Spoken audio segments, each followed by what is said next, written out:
Point Park men's and women's brought out the brooms this past week. Track and field ran the YSU College mid-major. Pittsburgh sports starting to get quiet as the Pens hit the All-Star break. The big game is finally here as NCAA basketball and NBA continue to push through their seasons. It's time to come on down to the Pioneer Sideline.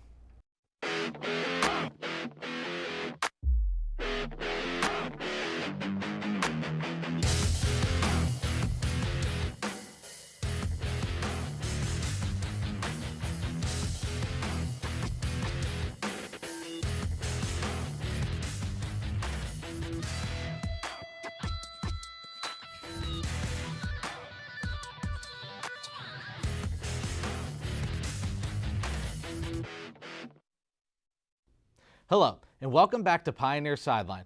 I'm your host for this week, Jacob Kubik. Point Park men's and women's basketball teams both swept their two road outings on their Indiana swing of their conference schedule this past weekend. Starting with the men's team Thursday against St. Mary of the Woods College, forward Joe Valerie scored a double-double with 25 points and 11 rebounds to be Point Park's highest scorer for the night. Guard Jalen Stamps was close behind Valerie with 22 points and 9 total rebounds. Guard Sharon Chafino added 10 points to the team total, as well as forward Jordan Stowe, scoring 9 points and getting 10 rebounds off of the bench. The Pioneers ended the first half with a 25-9 run in the final 8 minutes, shooting 47% from the field as compared to St. Mary's 29% from the field over the same time frame. Point Park ultimately won the game with a final score of 85-62. Point Park finished shooting 53% from the field and 43.8% from behind the arc, as compared to 38.9 field goal percentage and 20% behind the arc for St. Mary's. On Saturday, the Pioneers traveled to battle IU Kokomo and won for the first time in 7 years in Kokomo and the first time in 4 years overall.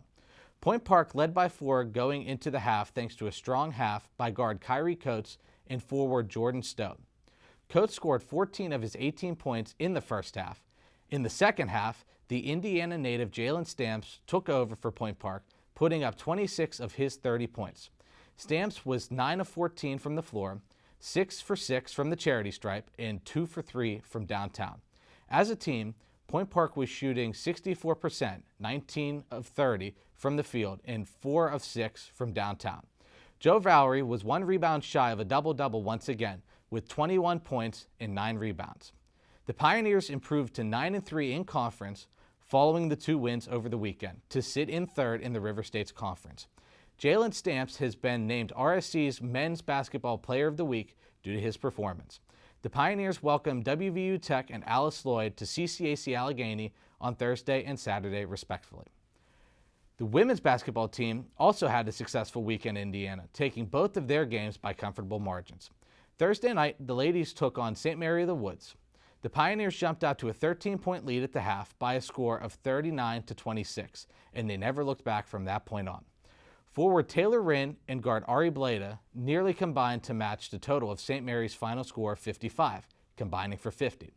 Wrinn's 19-point second half vaulted her over 1,200 career points and 14 rebounds short of 1,000. Point Park shot 51% from the field and went 11 of 27 from behind the arc. Point Park won the game by a final score of 94-55.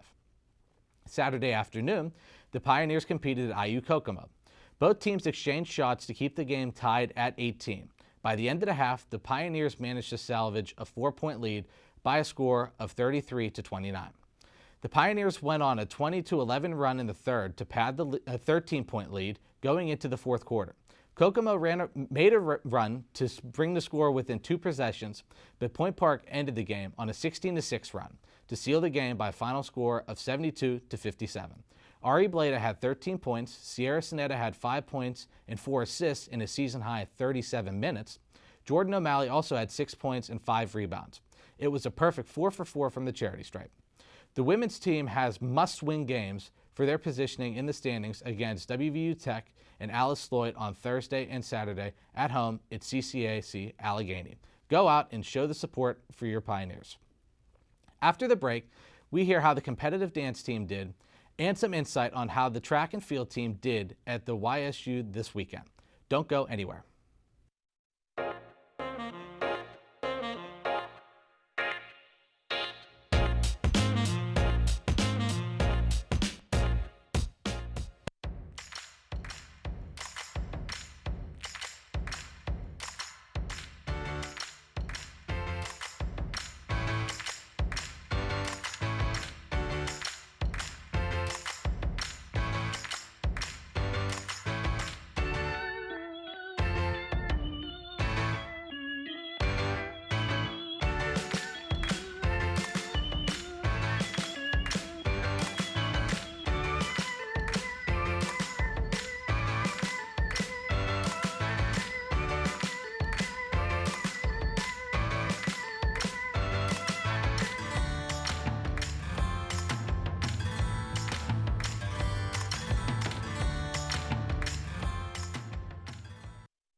Welcome back.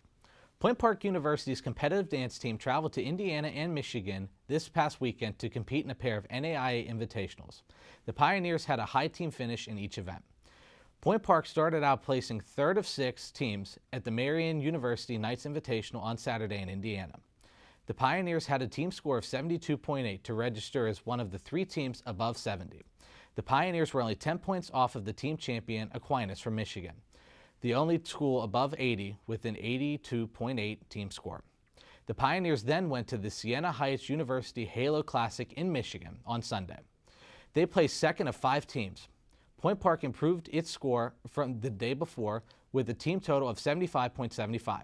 Host school Siena Heights was the team winner at 82.75 with 0 deductions. The Pioneers will get back into action February 5th at the Saints Showdown hosted by Aquinas in Michigan in Grand Rapids. Best of luck, ladies. Now let's hear from Hannah Bazet to give us a recap on how the track team did at the YSU Invitational this weekend. Hannah? Thanks, Jacob. The Point Park's men's and women's track teams went to Youngstown, Ohio this past weekend, where they competed in the YSU Mid-Major Invitational. Kicking things off with the men's team, it was another great meet for Damier Stewart, who went 4 for 4, getting top 10 placements in each of the events he competed in. Stewart made finals and got 5th place in the 60 meters with a time of 6.92 seconds. This was just 0.01 seconds off of a repeat national qualification for him in this event. Additionally, he was 9th in the 200 meters, running 22.22 seconds, his best for the season. Both of his short sprints put him at number 1 in the conference. In the long jump, Stewart got 6.99 meters, taking 7th place. This was just 0.01 meters off of the 7 meters needed for nationals. He also led the Pioneers in the triple jump at 13.69 meters. His long jump puts him at 1st in the conference, and his triple jump puts him at 2nd, behind teammate Collins Eze. The mid-distance and distance runners also had big meets, with many of them PRing in their respective events. In the 800, Elijah James PR'd with a time of 1 minute and 56 seconds to take for 13th place. That time was also the 2nd fastest indoor 800 in school history. Ramiro Alunque followed at 1 minute and 57 seconds to take 19th place. In the 1,000 meters, all 5 of Point Park's runners earned PRs. James led the way, getting 2nd place with a time of 2 minutes and 32 seconds. Yannick Windelband and Alunque ran 2 minutes and 32 seconds for 3rd and 4th place. John Ziegler came in at 10th with a time of 2 minutes and 37 seconds, and Logan Gonzalez was 15th at 2 minutes and 39 seconds. The mile featured Windelband, Trevin Carter, and Ziegler all PRing. John Dyer ran the 5,000 meters at 16 minutes and 45 seconds, Point Park's season's best, and Joshua Goslin ran 16 minutes and 48 seconds, a PR for him. In the 500-meter event, Steve Bradley and Juan Barrera came in at 1 minute and 7 seconds, and Toby Wright was right on their heels at 1 minute and 8 seconds. All 3 times went into the all-time program for top 5 for that event. In the 400 meters, Darnell Clem was at 52.22 seconds, followed by Tyler Hare and Wright. Maxwell Good also PR'd in the long jump with a mark of 6.61 meters, putting him in 14th place, and Tyler Hertwig cleared 1.71 meters in the high jump for 9th place. Siobhan Fletcher was the throwers' top performer, PRing at 14.36 meters in weight throw and 14.76 in shot put. Moving on to the women's team, Jana Schmidt placed 2nd in the 1,000 meters and PR'd with a time of 3 minutes and 6 seconds. This is the best time for the Pioneers this year and ranks 1st in the RSC. Behind Schmidt was Carlin DeBee with a time of 3 minutes and 9 seconds, who placed 3rd and also PR'd with her time. Both Schmid and DeBee are now in the top 5 best times in team history. In the 800, Schmid led the way, PRing with a time of 2 minutes and 24 seconds for 13th place, and is now in the number 2 spot for the season, ranking in the RSC. In the mile, DeBee PR'd with a time of 5 minutes and 25 seconds. Allison Placio and Kiara Sawyers also both PR'd, with times of 5 minutes and 34 seconds and 5 minutes and 56 seconds. Natalia Zuko set a season best time in the 5,000 meters at 20 minutes and 33 seconds. Also competing was Sophia Lee Hauser at 22 minutes and 9 seconds and Amanda Losado at 22 minutes and 41 seconds.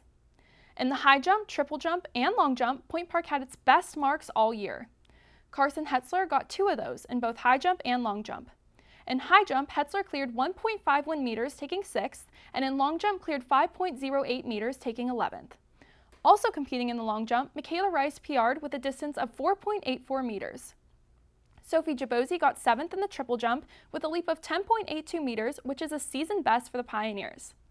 Hannah Bond ran the 500 meters with a time of 1 minute and 30 seconds, putting her in the program's top 5 all-time list.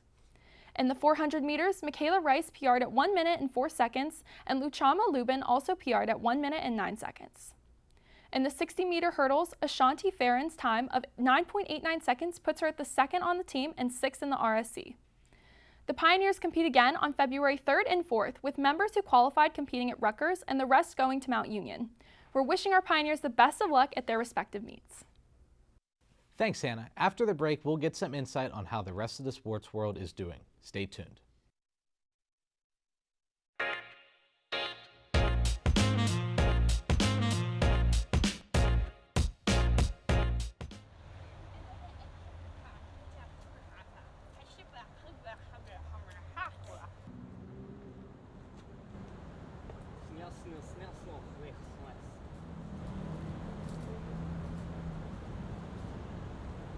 Hey!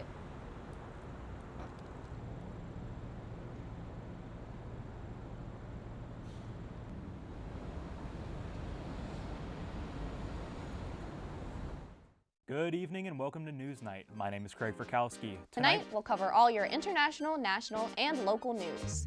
Australia is one of the most biodiverse countries on the planet. Over 8,000 items are to be auctioned off at Pittsburgh International Airport on October 22nd. Last Thursday, the House Committee investigating the January 6th attack chose to subpoena former President Donald Trump. All this and more coming up on Newsnight.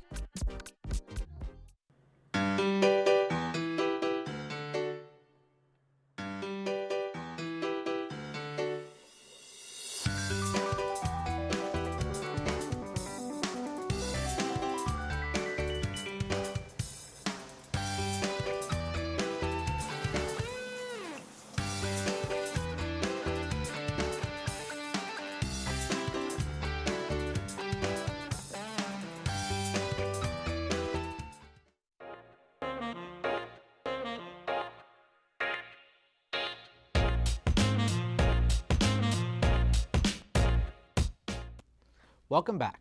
Now let's hear from India Durham to update us on all things locally. India? Thanks, Jacob. This week in local news, we have some insight on the Pittsburgh Penguins, what Steelers running back Najee Harris does in his offseason, and the Pittsburgh Pirates spring training coming up.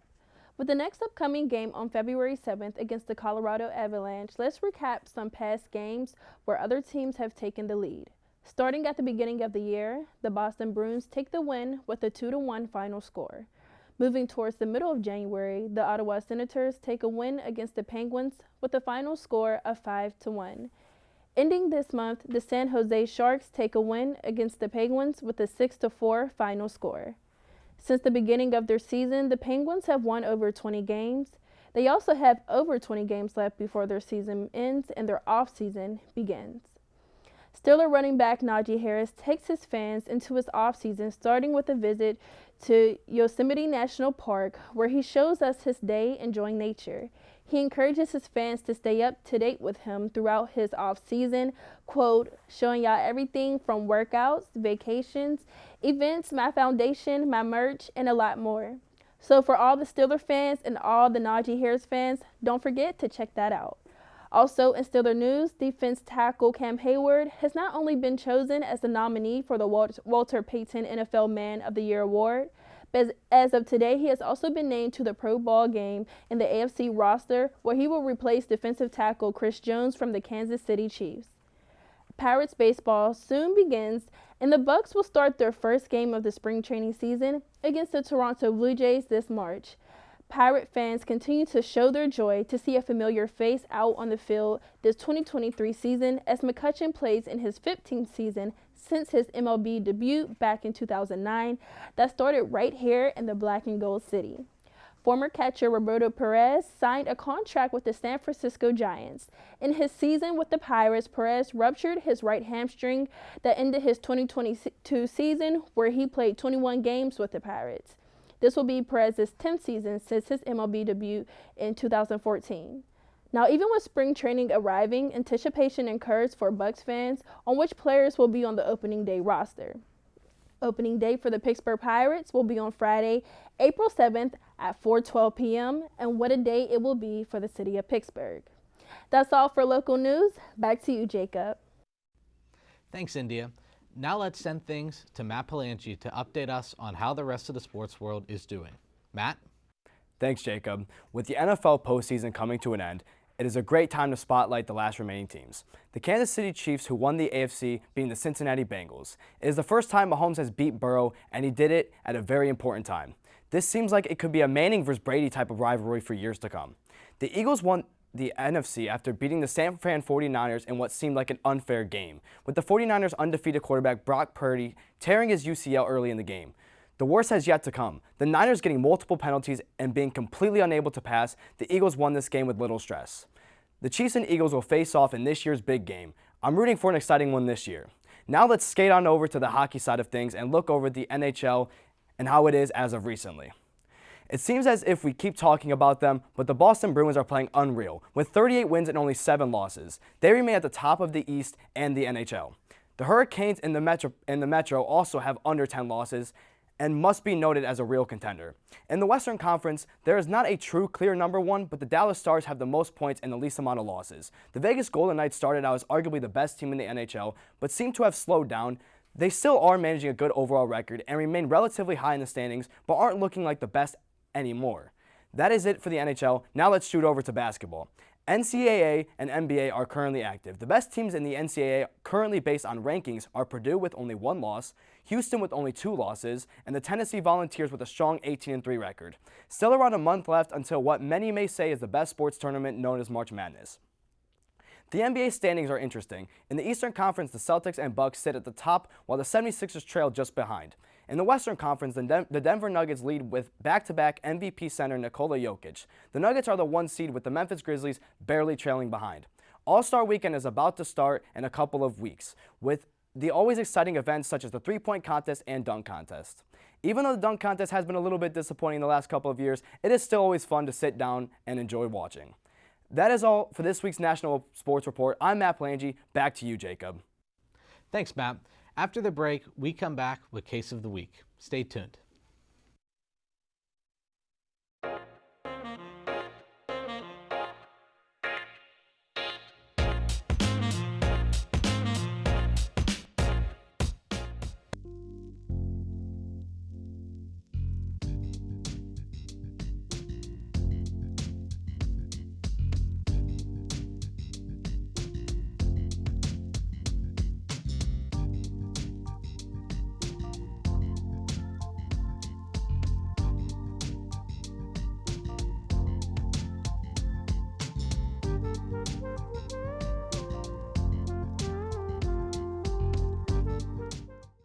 Good morning, everyone, and welcome back. Welcome back. Welcome back. Welcome back to Daybreak.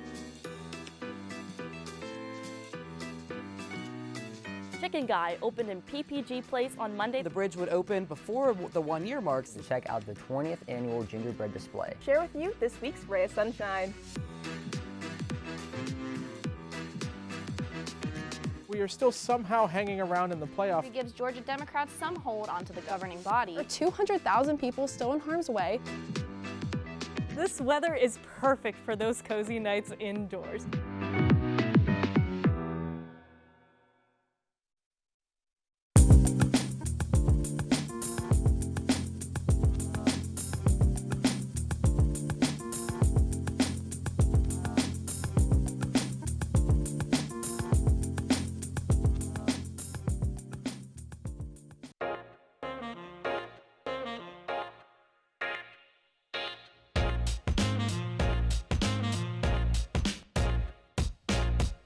Welcome back.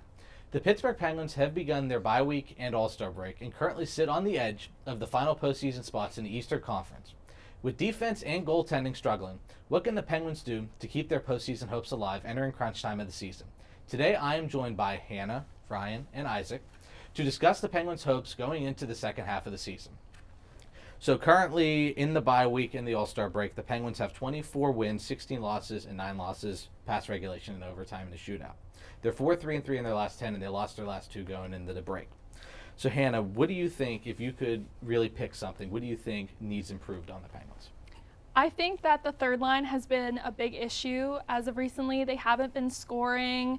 I think that it would probably be in the team's best interest to probably just reconstruct it and try and figure out if there's other people that would work better.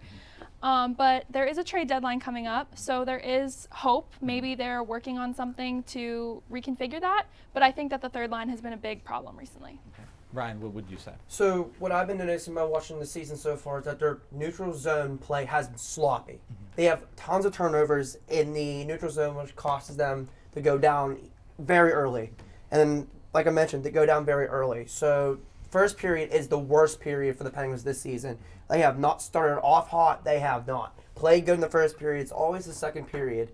Well, if they want to play good in the playoffs, we all know you got to start off hot in the first period. You cannot let that game get too out of hand going in the second and third. And then they need a goalie. We need a second goalie because Jari gets hurt too much. No offense, Jari's doing great this year when he's not hurt. Casey has no confidence. You can see it in this play. He's very unconfident with himself.